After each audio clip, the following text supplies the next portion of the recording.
So I'm in my kitchen. Hello, people of the world. At 6:33 p.m. Sunday night, whatever today is, March 5th, probably today. Um, Having ground turkey tacos for dinner tonight, and I thought I haven't done a message on or a video on YouTube of me in the kitchen in eons. And I'm back home from dog sitting three large dogs for 1 week.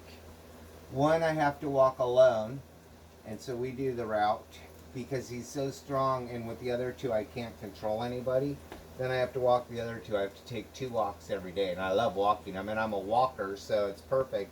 But man, it's brutal. No, and that thing is dragging me up and over the hills, and then I still have to walk two more. And the two that I walk together are gentle on me, as gentle as can be.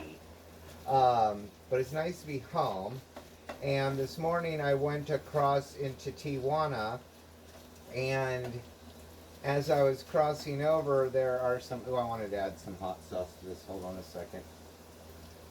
Just a little bit of this stuff because this is. I'll show you in a minute. It is HOTTT. And if I cook with this hot sauce in my kitchen without, I don't have a hood, I have the window open, the fan on. If I cook with hot sauce in the kitchen and the smoke that's going up um, gets in my eyes, it's worse than cutting onions. You know, I'm one of those people that reacts to cutting onions. I don't eat onions, but my mom did. When I took care of her, I had to cut them. I like crying in the kitchen. But this hot sauce is brutal. I actually have to go outside to breathe air and then come in and work it when I add it too early. But now that I added it, I'm just not going to breathe it. Just let this finish cooking.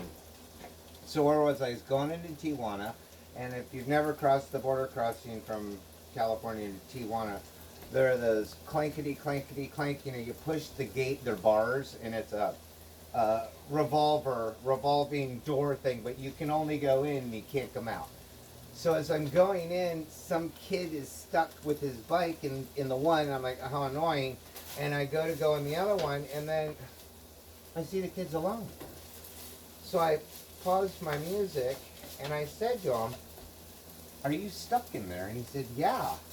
And I said, well, move your tire over to the outer wall there and then push the gate. And he was able to get in, which at this point, he's at the point of no return. He was there before I walked up because he was like a caged little animal. Um, so, with his bike alone. So I asked him, I said, what are you doing? He was going for a bike ride. And he ended up in the gate. And he's 14 years old, so he didn't realize that if you go through that gate, you can't come back out, like, you know, the other way, like any normal human being would think at that age. Because he doesn't realize he's entering another country. So here I am with a 14-year-old little black kid who was not scared, which was nice, because I said to him, don't be, just stick with me, we'll figure out what to do. Because he had no idea what he had just done. And so I go up to the clerk lady, because you have to show your passport when you're walking. You have to stop and show your passport. And I said, and I go to Tijuana regularly, so I actually almost know this gal. Because I'm going to the dentist this last year too much. Oh, by the way, I wanted to show you the hot sauce. It's called Da Bomb. And it's from, there's some guy that has a YouTube channel called something about Hot Topic, or whatever, hot something. And he's with celebrities. I gotta get this piece of meat out of my mouth. Hold on. Let me swallow. I'm still chewing on it. It's good and not too spicy. Sometimes I take a little bite like that. It's like, oh yeah! So we go up to the gal, and I said to her, he got in the bike, he got in the turnstile and didn't know, and I need to get him back to the United States. So she, can't remember if she did. I had given her my passport when I was in there. So she says, go into that room. So we go into this room, and then I go back, and these two guys are like having breakfast back there. So and I'm like, I have an issue with a minor. And he's like, please go back, because they're having breakfast, whatever. So we sat there. I guess they were just having breakfast. They weren't working that little office. It's super confusing. So somebody finally comes in, and I explained to him what happened with the kid. And I'm like, I don't know. And he's like, I said, I don't know. I was just coming in to go on my own recognizance into Tijuana. And so what they did is they had one of the guys that works the line, and had him take us through a back door, back through the building, and down out into the gate of where humans cross through the little walking gate back into the United States. And he just says, that he holds up his hand to the guards like he does it all day long, and brings people that are being not allowed in back into the United States. And that's what he did. And he didn't care. He just wanted us out. And so he takes us to the gate, and I managed to get the boy through and over to the side where I can say to a guy, okay, this is what happened. Tell him about the kid. He gets stuck in the thing, and now he's here. And he's like, you don't know him? I said, I don't know him, but I told him I would not leave his side until he was safe. And he is now safe. And so I said to the kid, he doesn't have his phone. He was out for a bike ride in the neighborhood of San Ysidro. That's it. I don't know if they live there, or if maybe they're visiting somebody, and so he went for a bike ride and ended up at the border crossing. I don't know, but it's something that, like, maybe a little like mini series they could have on the Hallmark Channel of Benji Come Home. So I say to the guy, tell him what's going on, and I said, I assume maybe this just like happens all the time. And he says, it doesn't happen very often where people, get sent back because they get stuck in the gate. Rarely with a kid. He said, he looks at me, he's like, never with a minor. I said, well, I suggest calling the mother. And he's like, yeah. So I was able to leave the kid, and they had a little bench right there where you could sit down where they process you. And I wanted to go back in because I have gone through the process, right? No. Got to go through the building.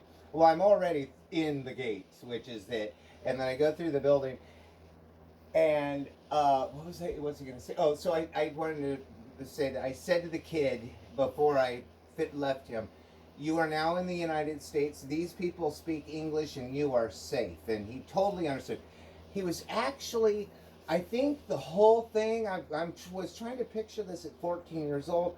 The whole thing was just like, I'm just doing what I'm told. I mean, he was just like doing what he's told, but he wasn't scared or anything or nervous or anything. But then again, I'm also very reassuring as I was talking to him. Like, we'll get you home. We'll figure it out. So anyways, I get out of the building, and I say to the person, I'm going to come back again, and it's going to look weird. I told her at the thing what had happened, because it's going to show that I came back because I just was doing a turnaround.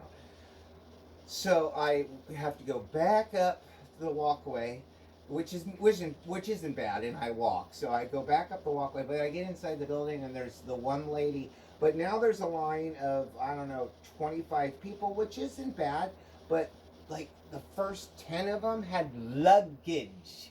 And if you travel into Mexico for more than just what I do for a day trip, just for like shopping or the dentist or something, if you go, I think, overnight, you have to pay like a daily fee or something. And she has to do all the stamp paperwork, stamp 90 things for all these people. One person, although I know one of these guys standing over here can come over and fill in, because I see it when I come in on a normal non-Sunday. So it took at least 35 minutes before the second guy came up and then processes, because I just go up, give him my passport, and say, I'm just going shopping, done, boom, out of here. We don't want to talk to you anymore. So that took 35 minutes to get back, and then I get back through the line. And actually, when I came back through to the American side, the room, or the holding room that they take people, I see where they, when they're being questioned, they go into this room. It's glassed in, and I had gone over to look in that room and see if I could see the kid at the bike, but I couldn't. But I know he's safe. So that was the savior of the day. My meat is going to get cold here, so I'll heat up. Oh, wow. I'm glad my phone doesn't turn off when it closes. Otherwise, that would have been birdie. Nope, I'm here. So hold on a second. Dogs sat for 3 dogs. Put my fingers up because I have my phone too high. And they go to the bathroom to the point. Oh, sugar pops. Again. To the point where it is a full-time job. Yes, it is. It doesn't heat it up enough. And the cat is here with me. Fun fact, the canyon cat that owns me. The weather was really weird in San Diego while I was dog sitting this week. So we have global warming, global warming they call it. It's just getting cold in San Diego. It's nuts. I've never ever remembered a winter as cold and as long as this one. Forget the rain we had, which was like a hurricane coming through here for a couple of days while I'm dog sitting with a canyon cat who expects to shelter in place when it's stormy. So you know what I did this week? I bought, I can touch it with my left hand. I'll wash my hands before I eat. A $5 bag of kitty litter. I asked at the UPS store where I get my mail if they had a box. Square box. And I told them for a kitty litter box because I just needed it temporarily. I don't have anyone in this apartment to put a box the other 362 days of the year that it doesn't rain in San Diego. It was just for that time. So he gave me a box. And I ended up locking her in my house before I left to go to the dog house because I knew that night was going to be really bad. She pooped in the kitty litter box. Like, magic! I didn't have to put little signs with the little feet, you know, the little blue feet, follow the blue feet to the kitty litter box. It was like bigger than a Doberman Pinscher too. I was surprised because I don't deal with her stuff because she goes outside. She lives in the canyon. She only comes in to eat and hang out. Then she wants to go back out in the canyon, but not in stormy weather. And then for like the rest of the week, my neighbor has a key to her house, so every night she'd either put the cat in. What she did was open my door, see if the cat go in. She'd go in or she wouldn't. So what I did, I said, I'm going to leave her in the house, which I did last night. If she comes out and wants to go out, leave her out. She likes being outside at night. And so that was what happened last night. She opened the door and she's like, she came scooting out of there super fast. And had a great night. Now she knows I'm home. She told me she had a great night. She left me little hearts. Thank you for leaving me inside with the kitty litter box. Anyways, my brain is lost and because I'm focused on food now with my Colby Jack cheese. I've just crossed over from having a thought process to feed the beast. I don't even care for eating, but it's a necessity that I need to get out of the way tonight. So, all good with me, people. See ya.